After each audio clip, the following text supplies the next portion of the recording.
Final Fantasy Endwalker is genuinely one of the most amazing pieces of media that I have ever experienced. I am not memeing, not in the slightest. Full disclosure that this is a spoiler-safe video and I will allude to things at best during the video, but I will never say outright what is happening. I will just kind of allude to it, and those who have played Endwalker and Shadowbringers and the like will sort of understand what I'm talking about. You'll be able to figure it out. But those who haven't, you're not going to have anything spoiled. You'll get there and be like, oh, that was what he was talking about. So when I say that Final Fantasy XIV is one of the greatest MMOs, if not the greatest MMO that I have ever played, this is not cap. This is in fact for reals. I shit you not. This game has come to a head. It is bringing the end of the Hydaelyn Zodiac saga and tying up so many loose ends that brought this emotional roller coaster to a triumphant, emotional, explosion-filled with incredible gameplay, phenomenal writing, and genuinely creatively passionate work that makes me want to scream to an end. And not only does the narrative pacing just work so well that it brings you for a ride straight off the bat of Shadowbringers, which aired a huge tone of dread most way through the game, and ends on feelings of a new hope going forward, which very quickly turns towards more of intense feelings of dread than Shadowbringers ever even hoped of tackling. And it goes to the very real hardships of war that people experience, that the actual humans who live there experience, in such a raw and simple emotional way that's just gripping, honestly. And the moments that your hero goes through them, it's just breathtaking as you experience these heartbreaks and lighter moments even in between to let you come up for air so you're not drowning in all of this intensity. By the time you've hit the level 86 questline, it's pretty much so gripping and non-stop action that all this intrigue and these emotional high points that you literally can't stop. I lost sleep and fucked up my body because I had work the next day and I just got 4 hours sleep because I wanted to progress the stream a little bit longer and try to squeeze a little bit more time into it. It's just insane. It's been a universal point. You go check it out on Twitter. Like, everyone's like, yeah, you hit level 86 and they throw a ball that doesn't stop rolling until it hits the end. And it's very hard to pull yourself away from that when it's one banger after another, one revelation after another, one twist after another, one reveal after another, one emotional, intense moment after another. It doesn't leave you like any moments to breathe from there forward. But the build-up is just so good emotionally. Once you've attached yourself to these characters, being able to have this slower paced beginning that lets you really emotionally reconnect with these guys who you have been not interacting with for quite some time, especially if you've played Shadowbringers on release. But if you didn't, like me, there's been about only a couple months in between, so it's not that big a deal. But we've gone full years without being able to actually interact with these characters like as part of the main story and have this stuff progress. This game is the culmination of Yoshi P and Creative Team 3, the guys over at Square Enix and their passionate development team that has poured their souls into this game as not only a love letter to their fans and their incredible, meticulously developed world, but it's a love letter to Final Fantasy as a whole, with callbacks to even other games all over all of the expansions. It's insanity. After fighting in the 1,000-year Dragonsong War and entering into fighting a war on two fronts and painting the skies fucking red as you turning night to a world that has been flooded with light, it is insane to come to this final conclusion of epic, grandiose proportions that they did such a good job at keeping hidden. The devs brought us, not only in my opinion, a flawless end to this 10-year-long story, but the gameplay evolutions that they've made and the absolute mastery of music that Sulkin has brought to this fucking game. They won awards. Final Fantasy has Guinness World Records for how many music pieces that they have in their game. It's actual mind-boggling There's, I believe, over 200, 215 original tracks when they did the record. Probably well into the 300s or 400s by now. It's mind-boggling. But on top of all of that, this game is just uses the music and accents the moments with such intensity and such beautiful perfection to not only when you see something happening, the music swings in at just the right time to elevate whatever moment you're experiencing, being it dread and fear as you're seeing horrible things happen in Endwalker. But the moments where anything triumphant happens, the little moments, and that's what this game really hammers home. That's what Final Fantasy does, is hammers home the appreciation of the little things, the tiny details, the things that are most important in life, and the things that can be used to bring us up and uplift us as people and bring us happiness. This game made me cry probably 12 times in this throughout the entire story, probably more. Honestly, I probably cried at least 6 to 7 times during the Endwalker playthrough, which I will be uploading a very curated, edited version. I'm going to be submitting some of my clips over to some of those clip channels like Autolele and the Fashionista and Lulu. I don't know if they're still going to be doing that stuff because there's been a lot of weird stuff going on with YouTube, but we'll see. I'd like to get them in there. I'd like to get more homies coming over to the channel. But if not, I'm going to be uploading a very curated version. It's going to be very long. It's probably going to be 2 or 3 to 5 hour parts to cover majority of the story that I would like to cover. I will try to be editing them down to probably like a couple hour to like maybe an hour or 2 videos. Like I'd say about an hour or so per video. And I'll try to keep the videos down to a minimum. But there's a lot of really good story moments in there. And I never got a chance to get my recording of my reaction for Shadowbringers, which I really would have liked to have had. It would have been nice, but I didn't. So what are you going to do? I have it for Endwalker, and honestly, I'll take having it for Endwalker over honestly any of them, because oh doggy does this game punch you in the dick. My God. If you haven't had the pleasure of playing this game, I highly recommend that you go play it. Do not touch any of my videos where I am showing the content when they are released. I highly recommend that you put those videos on the back burner if you'd like to see my reaction to them, and come back to them after you finish the MSQ on your own if you care to see my reaction and how I felt going through this game as it tore my heart out, twisted it up in front of me, and then poured blood on my face while I cried and cried and cried. So if you want to watch me cry like a baby, feel free to head on over those videos when they come out. They're not out yet, but if you're watching this at a later date, they could already be out. So feel free to check out my channel.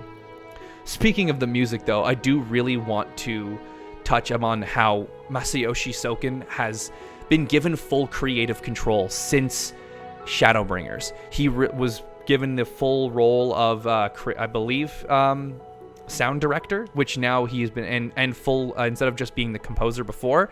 So he is now full creative control over to how the music in this game is built, and you can tell once Shadowbringers hits that there is a very distinct change in how the music is. It still feels distinctly Final Fantasy, but there's something different. I don't know what he has done, but I genuinely feel like the guys over on Creative Team 3 are aliens from another dimension where creativity is just boundless and awe-inspiring, because some of these some of the music that they use for these dungeons and these story beats, I can hear afterward. If I go stand in the Crystarium in Shadowbringers and I can hear Eternal Winds playing in the background, like it just rolls in and the tears roll out. I'm sitting there, there's cat girls dancing and a Lalafell screaming and hopping, and by all intents and purposes, it's a very silly situation, and I'm crying. Just standing and crying, because this game has fucked my shit up in so many different ways. For a journey, though, that has been so many hundreds of hours in the making, and a story that to me has hit so many notes, and it touches on the reaches of despair and finding the meaning in one's life, what is happiness and what makes life worth living and what makes these hardships that we face meaningful. This game talks about these little things and enjoying every aspect of life for all it holds and its significance to you as a player, as an individual. And I think it's beautiful. The way they handle it is genuinely beautiful. It's uplifting. It's mind-changing as what it's done for me. I've been in a deep state of depression before playing this game, and it has helped me lift myself. And I cannot... if you haven't played this game, you cannot understand. It just sounds like I'm talking out my ass, or that I'm just being a shill, or just being a FF fanboy. I'm not. I've played Final Fantasy I. I played Final Fantasy II. I played a bit of 13 and a bit of 15. And that's it. I have not finished any one except for Final Fantasy 1 and 2. And that was when I was in elementary school. I'm not a Final Fantasy fan. I can tell you I'm not. I don't know shit about this series. But taking the time to learn and love this world has been literally mind-destroying. I was trying to make videos for Valorant, going pro, and being forced into unemployment. Trying to make the most out of my shitty situation during this horrible time in a pandemic. But after all of this happening, there was Final Fantasy. A story that I binged and streamed and played on my own and escaped from my troubles. A game that welcomed me in after being scorned by all the shit that was happening in the world around me and in World of Warcraft, where I tried to escape before. And it welcomed me with open arms. And it was with emotional and beautiful stories that teach such uplifting and positive messages. It helps so much. See other streamers, Pyromancer, Jesse Cox, who else? Fucking Rich, even. Honestly, watching Rich Campbell, them talking about how this game has touched them in different ways. Like I was looking at, I think it was Jahara Jade, she was doing her stream, and there's a moment where a character that you have seen in the game comes in on Endwalker, and it's very unexpected. This character walks in, you have no fucking clue that this is going to happen, and she just starts laughing, and then laughing hysterically, and then just starts sobbing. And that shit explains how this game can fucking impact you in these deep and intense ways. This game took me on a journey that I will never forget, and I don't think anyone else who's played this game through to its end will ever forget. If you haven't played it, and I really know I sound like a broken record, hell, if you haven't played it before and you never really made it this far, I can say for certain that this game gets better and better and better. It keeps one-upping itself. When you hit level 40, the gameplay ticks up really hard. So if you just pay attention and read the story, get to level 40, bada boom. There is a boatload of entertainment there for you. But then there past, it just keeps accelerating. The story keeps getting more and more gripping. It literally, as the story progresses, it just continues to hold on to you tighter and tighter until it's choking you to death and you're sobbing because you're literally choking to death on your tears and your snot because you're like, like it's brutal. But if you can get into Heaven's Ward and walk into the gates of Ishgard and see that massive mountain tower fortress looming above you, and you can walk through those gates with all the story that leads you to walking through the gates of Ishgard, and you can tell me that this game hasn't got you, you need to there's no help for you. You are beyond help. But for a game being free and not giving it a shot to see if it has that same impact on you that it's had on so many others, you would be doing yourself a disservice. Genuinely, I believe that. So, you have only yourself to hurt if you don't try this game. You will only be missing out if you don't give it a fair shake. 'Cause it is worth it. 100%. Thank you for taking the time to watch this video. It's been a long time since I've uploaded. I know it's been a very difficult time for me to try to prioritize what I want to do and when I want to do it, and figuring out the cadence of workflow for my stream and how I could finish all of this stuff for this video and get it out after doing Endwalker, because realistically I wanted to get Endwalker finished before I had anything to say, as well as not really having the time. I wanted to make sure it was all recorded, so it was just a priority for me with my new job that after work ended, if I wasn't hanging out with Courtney, I was going to be streaming Endwalker, and I would not work on a video or do anything else until I was finished streaming the story, because it takes quite a long time.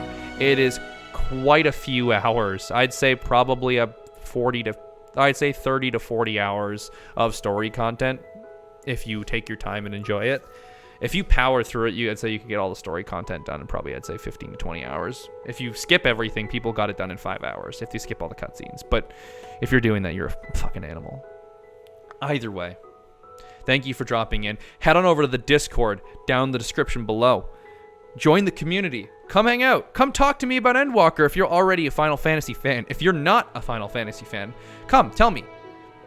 Come ask for me to convince you to join. If you feel you need further convincing, come in the Discord. I will fucking talk your ear off and tell you why you should be playing this game. If you have questions about it or would like to join in the Discord and help with our community and become part of the community, feel free, because our arms are open and we are welcome to have anybody and everyone. We are very inclusive and very friendly. We would love everyone to join and to be part of this community. If you love other games like competitive FPSs like Valorant, Overwatch, and Apex, feel free to come in and talk about those. I love FPSs and hardcore games, and I love MMOs. So if you love those kind of games, feel free to come talk to me about them. Join the community in the Discord like before. Hit the subscribe button and the notification bell, because apparently if I tell you, it means you're more likely to do it. I have about, I'd say, only 30 to 40% of you who are watching are subbed, so fix that shit. If you're watching this shit and you like my content and you think I'm an entertaining bearded idiot, well then feel free to hit the sub button, because we got more videos coming. We're going to be streaming God of War, the new one. Now that that's out, I'm going to be streaming that on Twitch soon, as well as some Monster Hunter Rise, because that just got re-released, so I want to play more of that, because now I have 2 copies of it. Thank you for listening to my long-winded, stupid video where we talked about our feelings and general impact from Endwalker. It has been a genuine pleasure. Have a good one, guys, and see you in the next one.